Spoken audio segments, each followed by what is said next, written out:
Next chapter 34, cash flow statement. Chapter 34, cash flow statement.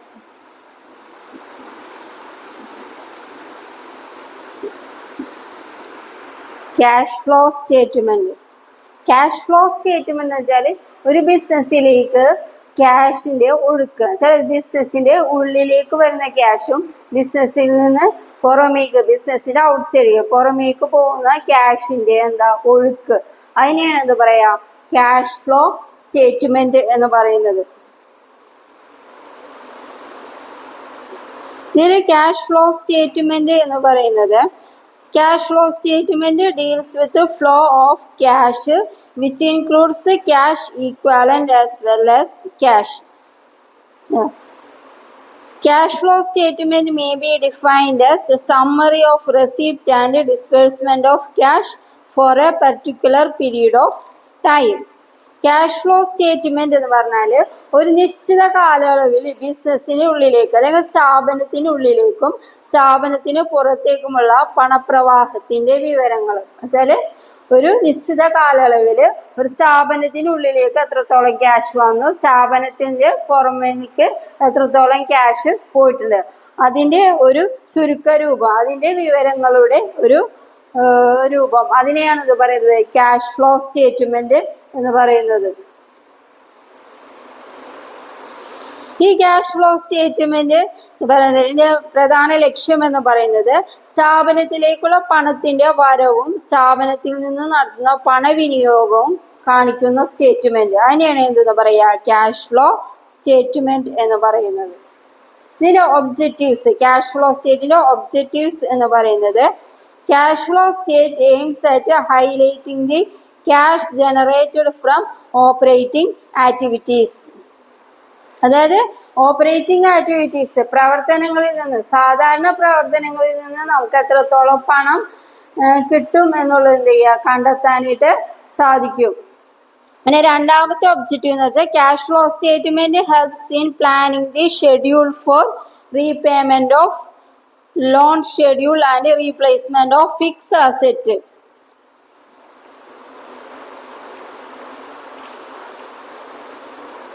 ലോണുകളൊക്കെ തിരിച്ചടവ്, loan എടുത്തിട്ടുണ്ടെങ്കിൽ വായ്പകളൊക്കെ തിരിച്ചടവ് എന്ത് ചെയ്യാം, മുൻകൂട്ടി ആസൂത്രണം ചെയ്യാനായിട്ട് സാധിക്കും. ലോൺ എടുത്തിട്ടുണ്ടെങ്കിൽ ലോൺ തിരിച്ചടക്കാനായിട്ട് മുൻകൂട്ടി പ്ലാനിങ് ഒക്കെ എന്ത് ചെയ്യാം സാധ്യമാകുന്നു. പിന്നെ മൂന്നാമത്തെ ഒബ്ജക്റ്റീവ്സ് എന്ന് പറയുന്നത്, cash is the centre of all financial decision. It is used as the basis for the projection of future investing and financing plans of the enterprise. അതായത് സ്ഥിരം ആസ്തികൾ പുനഃസ്ഥാപിക്കാനുള്ള ചെലവ് കണക്കാക്കാം. അപ്പൊ സ്ഥിരം ആസ്തികൾ ഉണ്ടെങ്കിൽ, ഫിക്സഡ് അസറ്റ് ഉണ്ടെങ്കിൽ ഫിക്സഡ് അസറ്റ് സ്ഥാപിക്കാനുള്ള ഫിക്സഡ് അസറ്റ് സ്ഥാപിക്കാൻ എത്രത്തോളം പണച്ചെലവ് ആവശ്യമാണെന്നുള്ളത് നമുക്ക് മുൻകൂട്ടി തീരുമാനിക്കാനായിട്ട് സാധിക്കും. അതോടൊപ്പം തന്നെ ഫിനാൻഷ്യൽ ഡിസിഷൻ, ഏതൊരു തീരുമാനം എടുക്കണമെങ്കിൽ അതിന്റെ മെയിൻ സെന്റർ എന്ന് പറയുന്നത് ക്യാഷ് ആണ്, അല്ലെ? ക്യാഷ് ഇല്ലാതെ നമുക്ക് ഒരു കാര്യം എന്ത് ചെയ്യാൻ പറ്റില്ല, നടപ്പിലാക്കാനായിട്ട് പറ്റില്ല. അപ്പൊ എല്ലാ പ്രവർത്തനങ്ങളുടെയും കേന്ദ്രം എന്ന് പറയുന്നത് ക്യാഷ് ആണ്. നെക്സ്റ്റ് പറയുന്നത്, cash flow statement helps to ascertain the liquid position of the firm in a better manner. Books and financial institution mostly prefer cash flow statement to analyse the liquidity of the borrowing firm.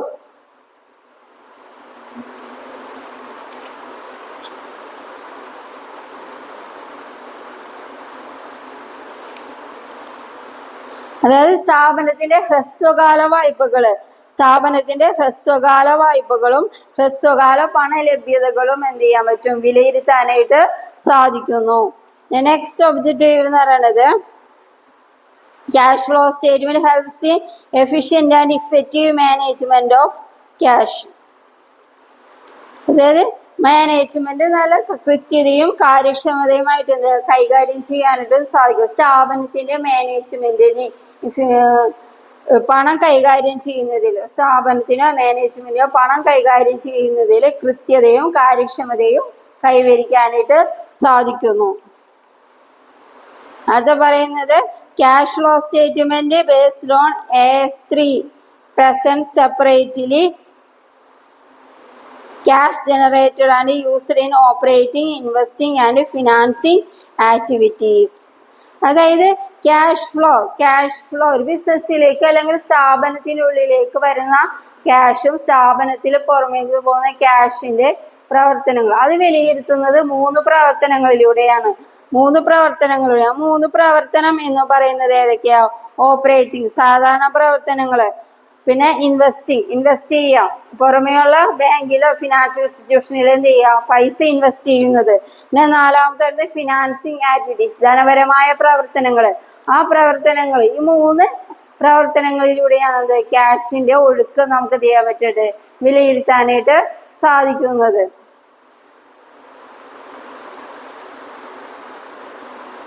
ഇതിൽ പറയുന്നുണ്ട് cash flow statement എങ്ങനെയാണ് തയ്യാറാക്കുന്നത്. Preparation of cash flow statement. Cash flow statement തയ്യാറാക്കുന്നത് cash flow from operating activities are primarily derived from the principal revenue generating activities of the enterprise.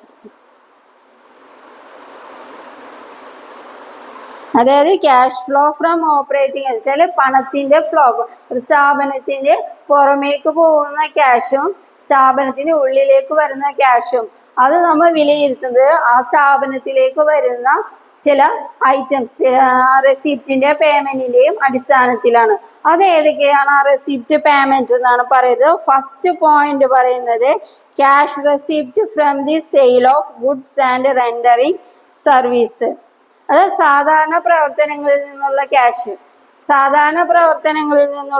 എന്ന് വെച്ചാൽ operating activities, അങ്ങനെയും ബിസിനസ്സിലേക്ക് എന്ത് ചെയ്യാം ക്യാഷ് വരാം. പിന്നെ 2ാമത്തെ പറയുന്നത് cash payment to suppliers for goods and services. നിക്ഷേപ പ്രവർത്തനങ്ങളിൽ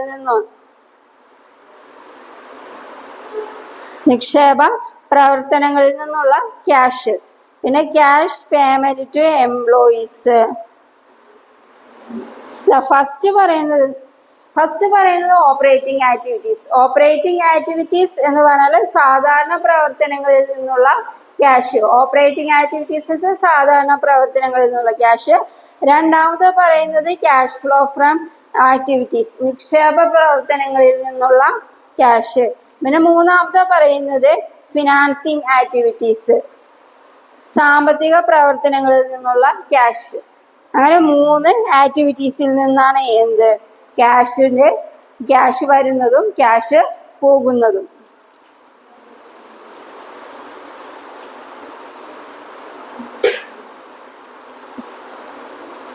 സാധാരണ പ്രവർത്തനങ്ങളിൽ നിന്നുള്ള ക്യാഷ് എന്ന് പറഞ്ഞത് cash flow from operating activities. Cash flow 3 രീതിയിലാണ് കണക്കാക്കുന്നത്. ക്യാഷ് ഫ്ലോ 3 രീതിയിലാണ് കണക്കാക്കുന്നത്. ഫസ്റ്റ് പറയുന്നത് ഓപ്പറേറ്റിംഗ് ആക്ടിവിറ്റീസ് വഴി എന്ത് ചെയ്യാം ക്യാഷ് ഫ്ലോ കണ്ടുപിടിക്കാം. പിന്നെ 2ാമത് പറയുന്നത് investing activities, cash flow from investing activities. ഇനി 3ാമത് ക്യാഷ് ഫ്ലോ കണ്ടുപിടിക്കുന്നത് ഫിനാൻസിങ് ആക്ടിവിറ്റീസ്.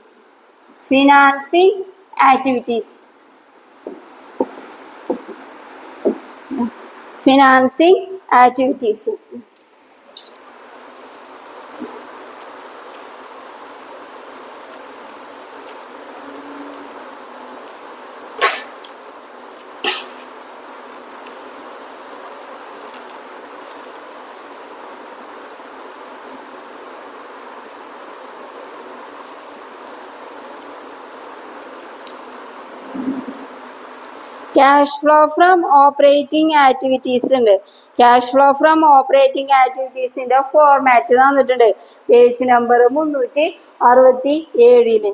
അതിൽ തന്നിരിക്കണമെന്നുണ്ടോ first net profit balance net profit ഇടാം, നെറ്റ് പ്രോഫിറ്റ് എഴുതാം. അതിനുശേഷം ആഡ് ചെയ്യേണ്ടത് എന്തൊക്കെയാ? ട്രാൻസ്ഫർ ടു റിസർവിലേക്ക് പൈസ ട്രാൻസ്ഫർ ചെയ്യുന്നത്. പിന്നെ postponed dividend for the current ഇയറിലെ ഡിവിഡൻഡ്, ഇന്ററിം ഡിവിഡൻഡ്. പിന്നെ ടാക്സ്, ഡിപ്രിസിയേഷന്, പിന്നെ loss, preliminary expense, discount, interest. ഇത്രയും സാധനങ്ങൾ എന്ത് ചെയ്യണം? നെറ്റ് പ്രോഫിറ്റ് ഒപ്പം എന്ത് ചെയ്യണം? ആഡ് ചെയ്യണം. ലെസ് ചെയ്യേണ്ടത് interest received, discount received, dividend received, rental income, profit on sale of fixed asset, profit on sale of investment.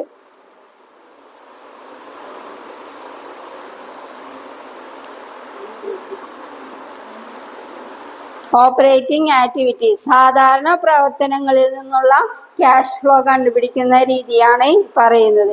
ഈ ഫോർമാറ്റ് പഠിച്ചു വെക്കാം. ഈ ഫോർമാറ്റ് പഠിച്ചാലേ നേരിട്ടുള്ളൂ പ്രോബ്ലം ചെയ്യാൻ പറ്റുള്ളൂ. ഇതിലൊരു ക്വസ്റ്റ്യൻ തന്നിട്ടുണ്ട്, ക്വസ്റ്റ്യൻ നമ്പർ 1. അതിൽ ക്യാഷ് ഫ്രം ഓപ്പറേറ്റിംഗ് ആക്ടിവിറ്റീസ് കണ്ടുപിടിക്കാനാ പറഞ്ഞേക്കണേ. ക്യാഷ് 2 വർഷത്തെ തന്നിട്ടുണ്ട്. Debtors, inventories, prepaid expense, accounts payable. ഇപ്പൊ 368 പേജ് നമ്പർ 368 അതിൽ നോക്കാം.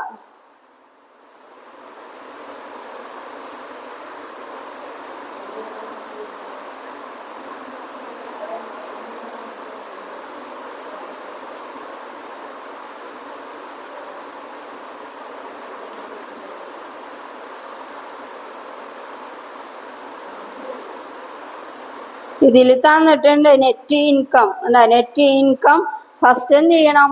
പ്രോഫിറ്റ് അല്ലെങ്കിൽ നെറ്റ് ഇൻകം എന്ത് ചെയ്യണം? എഴുതണം. ഇതിൽ 1,10,000 നെറ്റ് ഇൻകം എന്ന് പറഞ്ഞിട്ടുണ്ട് ക്വസ്റ്റ്യനിൽ. ഫസ്റ്റ് അതെന്ത് ചെയ്യുക? ആഡ് ചെയ്യുക. Net income 1,10,000. പിന്നെ എന്ത് ചെയ്യുക? അഡ്ജസ്റ്റ്മെന്റുകൾ കൊടുക്കാം. അഡ്ജസ്റ്റ്മെന്റ്, ഡിപ്രിസിയേഷൻ തന്നിട്ടുണ്ട് ഫിക്സ്ഡ് അസറ്റിന്റെ, അതെന്ത് ചെയ്യുക? ആഡ് ചെയ്യുക. 44,000. പിന്നെ operating profit before working capital changes, operating profit. depreciation 44,000.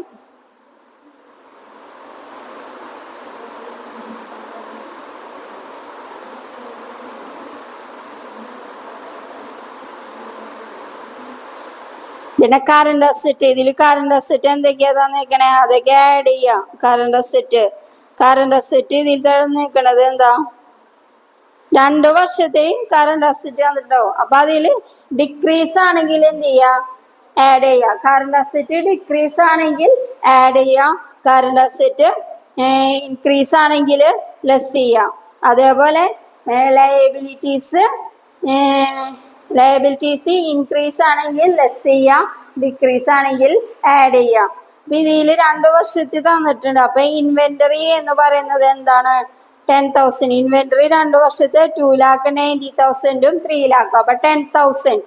അപ്പൊ ഡിക്രീസ് ഇൻ ഇൻവെന്ററി 10,000 ആഡ് ചെയ്യാം. പിന്നെ ഇതിൽ ലാസ്റ്റ് പ്രീപെയ്ഡ് എക്സ്പെൻസ്, അത് ഒരെണ്ണം തന്നിട്ടുള്ളൂ. പ്രീപെയ്ഡ് എക്സ്പെൻസ് 16,000 15,000 തന്നിട്ടുണ്ട്. അപ്പൊ 1000 എന്ത് വരുന്നുണ്ട്? ഡിക്രീസ്, കുറഞ്ഞു. അതും ആഡ് ചെയ്യാം. പിന്നെ ഇതിൽ ഇൻക്രീസ് ചെയ്തത് എന്തൊക്കെയാ? കറണ്ട് ലയബിലിറ്റി ഇൻക്രീസ് ചെയ്തിട്ടുണ്ടെങ്കിൽ 2 വർഷത്തെയും കൂടെ നോക്കാം. ഇൻക്രീസ് ചെയ്തതാണെങ്കിൽ എന്ത് ചെയ്യണം? ഡിഡക്റ്റ് ചെയ്യാം.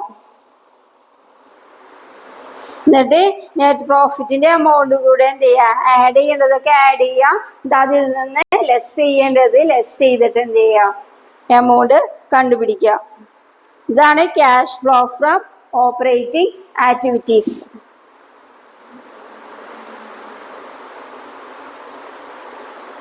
പിന്നെ cash flow from investing activities. Cash flow from investing activities എന്ന് പറഞ്ഞാൽ സ്ഥിരം ആസ്തികളോ ദീർഘകാല നിക്ഷേപങ്ങളോ, സ്ഥിരം ആസ്തികൾ വഴിയോ അല്ലെങ്കിൽ ദീർഘകാല നിക്ഷേപങ്ങൾ വഴിയായിട്ട് വരുന്ന പണത്തിന്റെ ഫ്ലോ, അതിനെയാണ് എന്ന് പറയുന്നത് cash flow from investing activities എന്ന് പറയുന്നത്. അതിലേതൊക്കെയാ വരുന്ന ഐറ്റംസ് എന്നുള്ളത്? Cash sale of fixed asset, പിന്നെ ഇൻവെസ്റ്റ്മെന്റ്, പിന്നെ ലോണ് ഔട്ട്സൈഡേഴ്സിന് ബിസിനസ്സിന് പുറമെയുള്ള ആൾക്കാർക്ക് ലോൺ കൊടുത്തിട്ടുണ്ടെങ്കിൽ ലോണ്. പിന്നെ cash outflow from investing activities purchase of fixed asset, പിന്നെ purchase of intangible asset, purchase of shares and debentures, purchase of government bond, loan made to outsiders. ഇതൊക്കെ എന്താ ഔട്ട്ഫ്ലോ. ഔട്ട്ഫ്ലോ എന്ന് വെച്ചാൽ നമ്മളെ കയ്യിൽ നിന്ന് പൈസ പുറത്തേക്ക് പോകുന്നത്. ഇൻഫ്ലോ എന്ന് വെച്ചാൽ നമുക്ക് പൈസ കിട്ടുന്ന ഐറ്റംസ്. അതാണ് cash inflow investing activities. Cash outflow from investing activities നമ്മളെ കയ്യിൽ നിന്ന് ക്യാഷ് പോകുന്ന പ്രവർത്തനങ്ങൾ.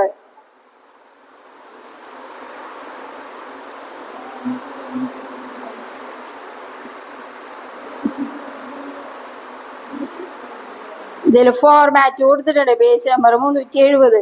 പിന്നെ അതിലൊരു ക്വസ്റ്റ്യൻ തന്നിട്ടുണ്ട്. അത് ആഡ് ചെയ്യേണ്ടത് ആഡ് ചെയ്യാം, ലെസ് ചെയ്യേണ്ടത് ലെസ് ചെയ്യാം. ക്യാഷ് ഫ്ലോ, ക്യാഷ് ഇൻഫ്ലോ ആണെങ്കിൽ എന്ത് ചെയ്യാം, ആഡ് ചെയ്യാം. ക്യാഷ് ഔട്ട് ഫ്ലോ ആണെങ്കിൽ എന്ത് ചെയ്യാം, മൈനസ് ചെയ്യാം. നമുക്ക് ഉള്ളിലേക്ക് വരുന്ന ഇൻഫ്ലോ, നമുക്ക് പൈസ കിട്ടുന്നതാണെങ്കിൽ എന്ത് ചെയ്യാം, ആഡ് ചെയ്യാം. നമ്മളെ കയ്യിൽ നിന്ന് പൈസ പോകുന്നത് ഔട്ട് ഫ്ലോ, പുറത്തേക്ക് പോകുന്നതാണെങ്കിൽ എന്ത് ചെയ്യാം, മൈനസ് ചെയ്യാം.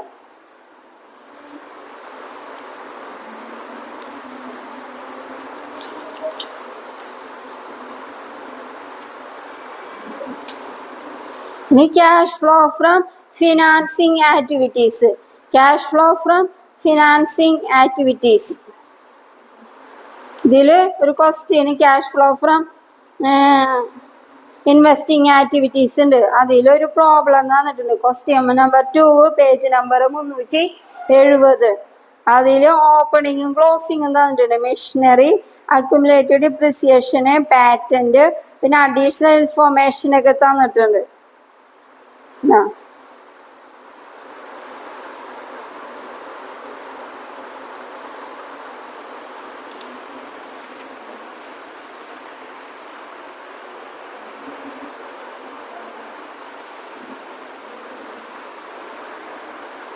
അഡീഷണൽ ഇൻഫോർമേഷൻ ഉണ്ട്.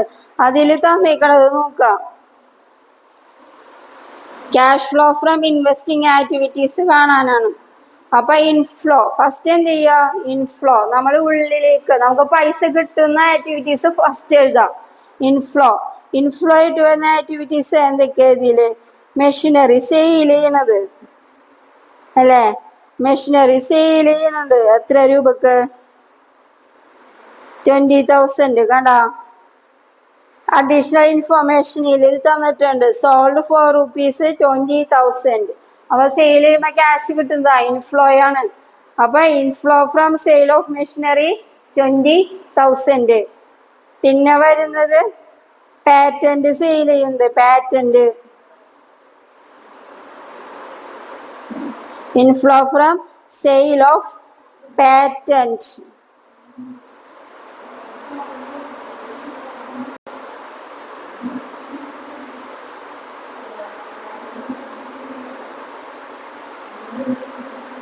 പാറ്റന്റിന്റെ 1 lakh കണ്ടുപിടിക്കണം. അതിന് അഡ്ജസ്റ്റ്മെന്റ് ഉണ്ട്. പാറ്റന്റിന്റെ അക്കൗണ്ട് എന്ത് ചെയ്യണം, കണ്ടുപിടിക്കണം. പാറ്റന്റിന്റെ അക്കൗണ്ട്, അതായത് പാറ്റന്റിന്റെ അക്കൗണ്ട് അഡ്ജസ്റ്റ്മെന്റ് കണ്ടുപിടിക്കാം.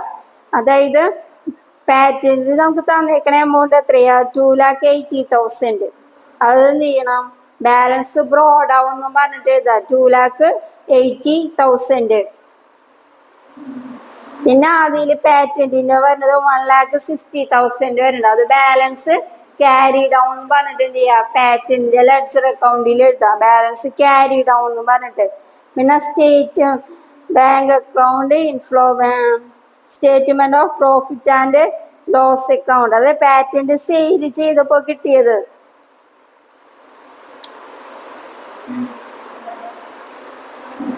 പാറ്റന്റ് സെയിൽ റേറ്റ് ഓഫ് ചെയ്തത്, പാറ്റന്റ് റേറ്റ് ഓഫ് ചെയ്തത് 40,000. അത് പാറ്റന്റ് അക്കൗണ്ടിൽ ക്രെഡിറ്റ് സൈഡിൽ പോസ്റ്റ് ചെയ്യുക. റേറ്റ് ഓഫ് ചെയ്യുന്നത് എഴുതി തള്ളി പോകുന്നത് 40,000. പിന്നെ വരുന്നത് statement of profit and loss 20,000 വരുന്നുണ്ട്.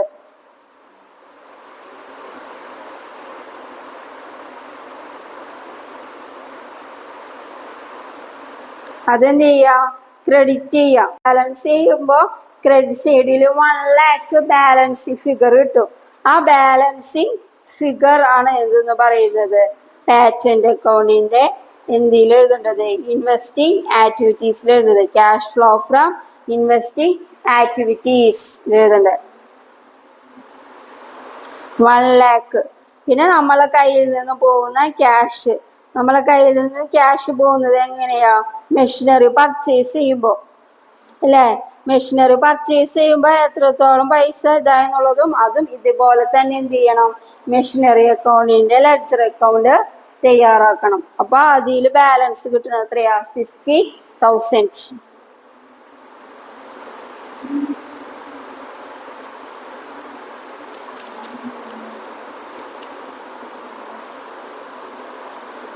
അടുത്ത പറയുന്നത് cash flow from financing activities. Cash flow from financing activities. Financing ആക്ടിവിറ്റീസിൽ നിന്ന് നമുക്ക് ക്യാഷ് കിട്ടുന്നത്. ആ ഫിനാൻസിങ് ആക്ടിവിറ്റീസ് എന്ന് പറയുന്നത് എന്തൊക്കെയാ, ഫിനാൻസിങ് ആക്ടിവിറ്റീസ് എന്ന് പറയുന്നത് ഇഷ്യൂ ഓഫ് ഷെയർസ്, അതുപോലെ ഇഷ്യൂ ഓഫ് ഡിബെഞ്ചേഴ്സ്, ലോൺസ്, അതൊക്കെയാണ് എന്ത് പറയുന്നത് financing activities. Issue of shares, issue of debentures, പിന്നെ issue of equities and preference share capital, issue of debentures, payment of dividend to share holders, share ഹോൾഡേഴ്സിന് dividend കൊടുക്കുന്നത്, പിന്നെ redemption of loans, redemption of preference share capital, പിന്നെ buy back of equity shares. ഇതൊക്കെയാണ് പറയുന്നത് financing activities. Same ഇതുപോലെ തന്നെ inflow, നമുക്ക് കയ്യിൽ ഇൻഫ്ലോ ആയിട്ടുള്ള ഫിനാൻസിങ് ആക്ടിവിറ്റീസ്, അതായത് ബിസിനസ്സിന് ഉള്ളിലേക്ക് വരുന്ന ക്യാഷുകളൊക്കെ എന്ത് ചെയ്യാം, ആഡ് ചെയ്യാം. പിന്നെ അതിൽ നിന്ന് ഫിനാൻസിങ് ആക്ടിവിറ്റീസ് ആയിട്ടുള്ള ഔട്ട്ഫ്ലോ ആയിട്ട് പോകുന്നത്, ഫിനാൻസിങ് ആക്ടിവിറ്റീസ് ആയിട്ടുള്ള സ്ഥാപനത്തിൽ നിന്ന് പുറമേക്ക് പോകുന്ന ക്യാഷുകളൊക്കെ എന്ത് ചെയ്യാം, മൈനസ് ചെയ്യാം. ഫോർമാറ്റ് കൊടുത്തിട്ടുണ്ട് page number 372. Issue of shares and ഡിബെഞ്ചേഴ്സും issue of long term borrowings ഒക്കെ എന്ത് ചെയ്യാം, ആഡ് ചെയ്യാം.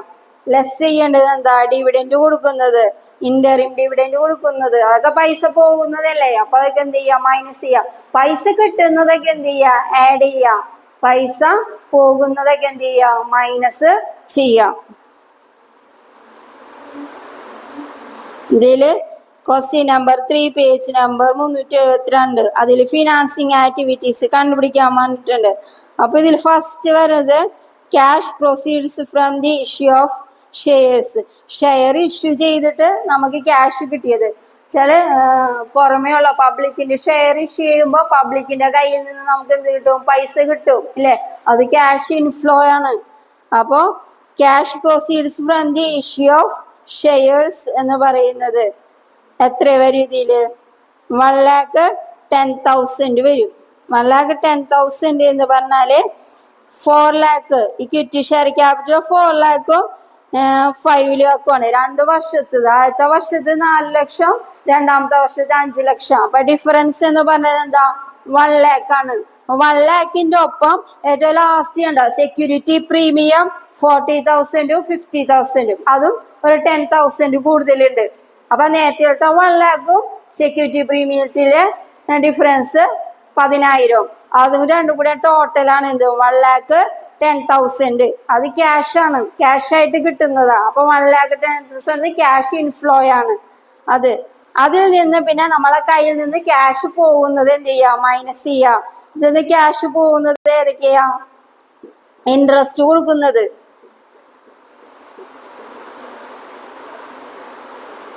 10% ഓൺ ഡിബെഞ്ചേഴ്സ്. കണ്ട, ഇൻട്രസ്റ്റ് കൊടുക്കുന്നു ഡിബെഞ്ചേഴ്സ് 10% ഓഫ് ഡിബെഞ്ചേഴ്സ്. ഡിബെഞ്ചേഴ്സിന് 10% വെച്ചിട്ട് ഇൻട്രസ്റ്റ് കൊടുക്കുന്നുണ്ട്. അപ്പൊ 1,50,000 1 lakh, അതിന്റെ ഡിഫറൻസ് എന്ന് പറയുന്നത് എത്രയാ, 50,000. അപ്പൊ 50,000 റിഡംഷൻ ഓൺ ഡിബെഞ്ചേഴ്സ് 50,000. പിന്നെ ഇൻട്രസ്റ്റ് പെയ്ഡ് ഓൺ ഡിബെഞ്ചേഴ്സ്, ഡിബെഞ്ചറിന് ഇൻട്രസ്റ്റ് കൊടുക്കുന്നുണ്ട് ഇല്ലേ. ഇൻട്രസ്റ്റ് എത്രയാ കൊടുക്കണേ, 10%. അത് രണ്ടാമത്തെ വർഷത്തിന്റെ ഡിബെഞ്ചറിന്റെ എമൗണ്ടിന്റെ 10% കാണാം. രണ്ടാമത്തെ വർഷം എന്ന് പറഞ്ഞത് 2006 തന്നിട്ടുണ്ട്, 2007 തന്നിട്ടുണ്ട്. അപ്പൊ 2007 വർഷത്തെ 1 lakh, ആ 1 lakhന്റെ 10% ഇൻട്രസ്റ്റ് കൊടുക്കുന്നത്. അപ്പൊ എത്ര വരും? 10,000. ഇത്രയുമാണ് നമ്മളെ കയ്യിൽ നിന്ന് പൈസ പോകുന്നത്. എന്നിട്ട് എന്ത് ചെയ്യാ? നമുക്ക് പൈസ കിട്ടിയത് 1,10,000. അതിൽ നിന്ന് നമ്മളെ കയ്യിൽ നിന്ന് പൈസ പോയത് എന്തൊക്കെയാ? ഇൻട്രസ്റ്റ് പെയ്ഡ് ഓൺ ഡിബെഞ്ചേഴ്സും റിഡംഷൻ ഓഫ് ഡിബെഞ്ചേഴ്സും. അപ്പൊ എത്ര കിട്ടും? 60,000. ഈ 60,000 1,10,000 ഇത് മൈനസ് ചെയ്യാം. അപ്പൊ എത്ര കിട്ടി? 50,000, 50,000.